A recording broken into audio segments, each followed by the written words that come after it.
for supporting this initiative. They are of the view that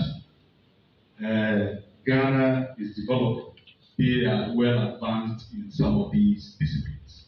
So we had discussion to promote and develop occupational health and safety systems very, very well. So we have to appreciate that proactive management of occupational safety and health related issues is critical for enterprise development and also well-being of workers. And we must admit that workplace accidents and occupational diseases are expensive and have the potential of diverting scarce resources from productive business engagement. Just this morning, I had a call from one of the leading banks, from the head of HR, on the fact that a lady had an accident that she had having some effect. She slipped and fell off from a training of trainees program is to equip participants, especially in the manufacturing sector, of the various and emerging aspects of occupational health and safety. This is very key to businesses because there have been various reports of increasing safety defects and non-compliance with the various provisions of legislation and policy on occupational health and safety. So we believe that this training will go far to be able to equip participants to be able to be abreast of the changing issues that are emerging as far as safety at the workplace is concerned. But some challenges of the association has been that our country is still battling with the revision of our legislation on occupational health and safety. Even though some work has been done over the years, it's gone to cabinet and come back, we are yet to come to fruition to have legislation on occupational health and safety. What we have now is the Factory Services Shops Act, which dates back to 1970. And we believe that from 1970 up to now, 53 years, so many safety issues have emerged. And we believe that we need to look at, not that the legislation is outmoded, but we have some provisions which are relevant, but we believe that 53 years, something must be done. So the revision is very apt.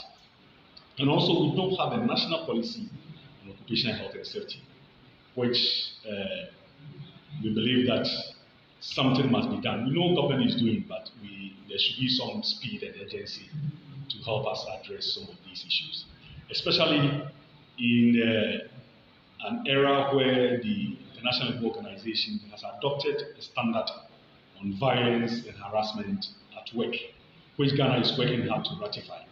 So we believe that in the process of ratification, we also have to look at our national structures so that at least it can meet international standards as the case should be. Thank you. I had one in Tema, so we are planning to have another in the Western region for the Western and Central, and then probably mid-Ghana. So plans are far ahead to have similar training for organizations within these places. For employers under our Labour Act, employers have an obligation to provide safety. So, and workers also have an obligation to ensure that they work in accordance with the safety provisions of the organization. And also, they should be safety conscious. And whenever they are giving their PPEs, training and other talks on safety, they must adhere to it. Because if they don't do that, at the end of the day, it may have effect on they themselves. So it's better for them to support organizations to be able to roll out whatever safety measures that organization have. Your name and then position. I'm Joseph Kinsley, I'm the Ghana Influencers. Okay, thank you. I think we've gotten to a point where health, safety, and environmental issues have become a global issue. We have companies that do not pay attention to some of these health and safety issues. So, Ghana Employers Association decided to organize this training for um, manufacturing companies. I think they have other sessions for construction and agriculture companies. So the main aim is to sensitize people on the need for us to look at the health and safety of people. Safety in the long run is very profitable, but people tend to look at it as a cost, which studies have shown that is more profitable to be safety conscious, and it gives the company or the business position to produce more, or whatever they are doing becomes very safe for them to do. So here we are just here to sensitize and train people from manufacturing companies to go back and change the narrative, to go back and change the safety culture in their systems, and prevent incidents from happening. We've had people losing their parts of their bodies. We have people who have been amputated because of lack of safety measures and management systems. So from here, we expect that they will go back to their companies and change the narrative. Ghana's something that is working. I think we are not there yet. Even as a country, we don't even have a safety policy in place. And as our earlier, the man who gave the welcome address indicated, we the one that we have is even dated back to 1970 also, which about 53 years ago. It's way archaic, and we need to just take a look at it. For me, there are companies, especially let's say mining, oil and gas, who are doing their best. Aside that, we don't really see the safety implementation anywhere. A lot of companies, and it is good. I think now people are coming, realizing and appreciating the safety now. People are trying to come in, and I think it's good, but we are not there yet as a country. Safety is profitable.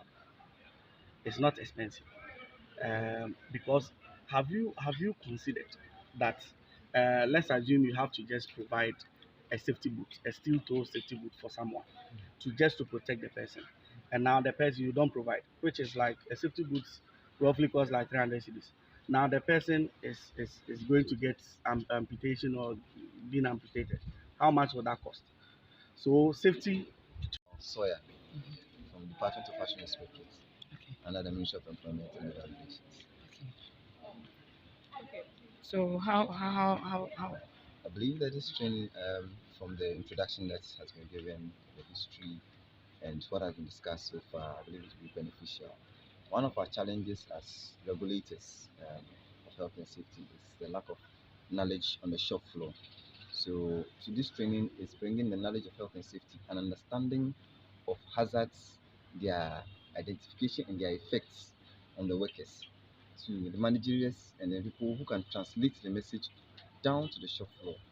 For when people understand what safety is about, when they're able to identify the hazards that are there, that is when they can take proactive measures to implement safety on the shop floor, and then to minimize the consequence of hazards and their effects at the workplace.